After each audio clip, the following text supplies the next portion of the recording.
നമസ്കാരം, എല്ലാവർക്കും ഹെൽത്തി ടേസ്റ്റിയിലേക്ക് വീണ്ടും സ്വാഗതം. ഇന്ന് നമുക്ക് പഴയ ഒരു 4 മണി പലഹാരം തയ്യാറാക്കിയാലോ?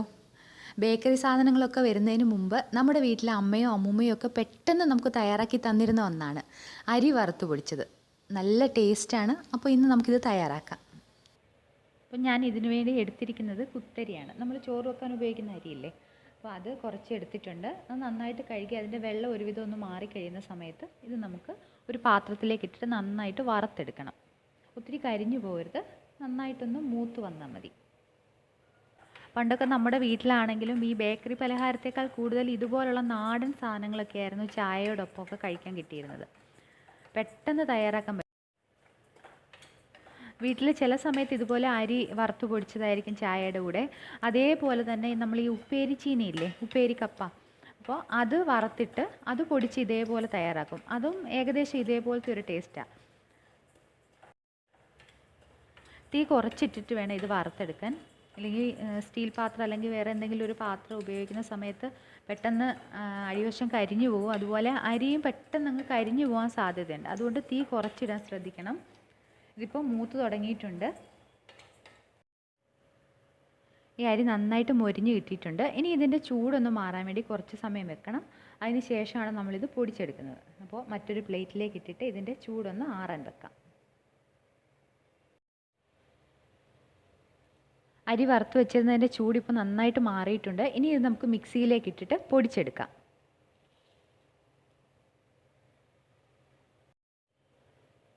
നിങ്ങൾ ഈ മിക്സിയുടെ ജാർ എടുക്കുന്ന സമയത്ത് ഇതിലൊട്ടും വെള്ളം ഇല്ലാതിരിക്കാൻ ശ്രദ്ധിക്കണം. കാരണം നമുക്ക് വേണമെങ്കിൽ ഈ അരി ഇങ്ങനെ പൊടിച്ച് കുറച്ച് ദിവസം വെച്ചിരിക്കാം.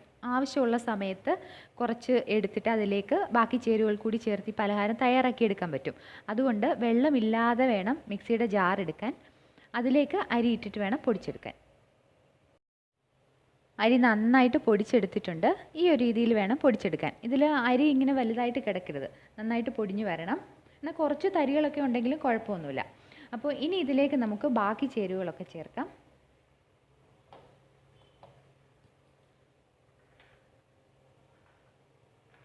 ഞാൻ ഇത്രയും സാധനങ്ങളാണ് ഇന്ന് ഈ അരിപ്പൊടിയിലേക്ക് ചേർക്കുന്നത്. ശർക്കര, ചിരകിയ തേങ്ങ, ഏലക്കയും ചുക്കും ജീരകവും കൂടി പൊടിച്ചു വെച്ചിരിക്കുന്നത്. അപ്പോൾ ഇത്രയും സാധനങ്ങളാണ്. നിങ്ങൾക്ക് ഈ തേങ്ങയും അതുപോലെ ശർക്കരയും ഒക്കെ നിങ്ങളുടെ ടേസ്റ്റിനനുസരിച്ച് കൂട്ടിയോ കുറച്ചോ ഒക്കെ എടുക്കാം. ചിലർക്ക് നല്ല മധുരം ഉള്ളതായിരിക്കും ഇഷ്ടം, ചിലർക്ക് അധികം മധുരം ഇഷ്ടമല്ലായിരിക്കും. അപ്പോൾ അതിനനുസരിച്ച് നിങ്ങളത് കൂട്ടിയോ കുറച്ചോ ഒക്കെ എടുക്കുക. അതുപോലെ വേണമെങ്കിൽ ഏലക്കാപ്പൊടി മാത്രം ചേർക്കാം. അതല്ലെങ്കിൽ ഇതുപോലെ ഈ മൂന്നും കൂടി പൊടിച്ചത് ചേർക്കുകയും ചെയ്യാം. അതല്ല എങ്കിൽ ഇത് ഒഴിവാക്കിയതിന് ശേഷം ഈ തേങ്ങയും ശർക്കരയും മാത്രം ചേർത്താലും നല്ല ടേസ്റ്റാണ്. അപ്പോൾ ഇത് ഒന്നുകിൽ കൈകൊണ്ട് നിങ്ങൾക്ക് യോജിപ്പിക്കാം, അതല്ലെങ്കിൽ ഈ മിക്സിയുടെ ജാറിലേക്ക് തന്നെ ഇതെല്ലാം കൂടി ഇട്ടതിന് ശേഷം ഒന്ന് അടിച്ചെടുത്താൽ മതി. എങ്ങനെ വേണമെങ്കിലും ചെയ്യാം. ഞാനിനി മിക്സിയുടെ ജാറിലേക്ക് തന്നെ ഇതിട്ടിട്ടാണ് പൊടിക്കുന്നത്. കുറച്ച് ചുക്കും ജീരകവും ഏലക്കയുമാണ്, അത് ഒരല്പം ചേർക്കാം. ഒരുപാട് വേണ്ട, ചെറിയൊരു ഫ്ലേവറിന് വേണ്ടി മാത്രം മതി.